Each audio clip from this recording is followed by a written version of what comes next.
ассалому алейкум дӯстони азиз, бо шумо ҳастам хусият бриллиант ва мастер ширкати атоми. Дӯстони азиз, оз мехоҳам шумо ин база под макияж аз ширкати атомиро муаррифӣ кунам.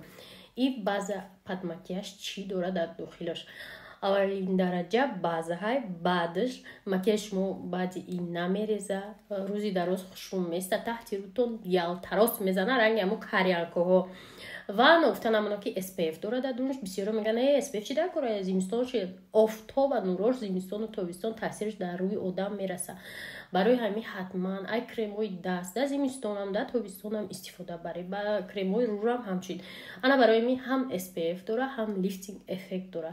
шумо метавонед ки тариқи мо дастрас кунед, чунки тамоми маҳсулоти беҳтарин сифати олии корейс ки танҳо аймо метавонед харидорӣ карда. нигоҳ кунед ки чӣ хел сифаташ аъло дараҷа айда. вақте ки кремои 10 сомона мехарем ку ай дигар ҷоҳо ба меге ки эффект надод, ма ҳайрон мешавам. бо 10 сомона чӣ хеле эффект зиёдтона уро ай худи хитой овардиян дар болош пул мониян ито 10 сомон шуда. вақте ки ё 120-150 сомон нарх доран, шумо дар ҳайрат мешавед ё қадар қимата чӣ ин қимата, барои ки сифати аъло дараҷа дора ва эффектша нишон метиҳад вақте ки истифода мебаред. барои ҳамкорӣ ва дастрас кардани маҳсулоти ширкати атомӣ ба рақамҳои мо бинависед. ма шуморо пурра мефаҳмонам.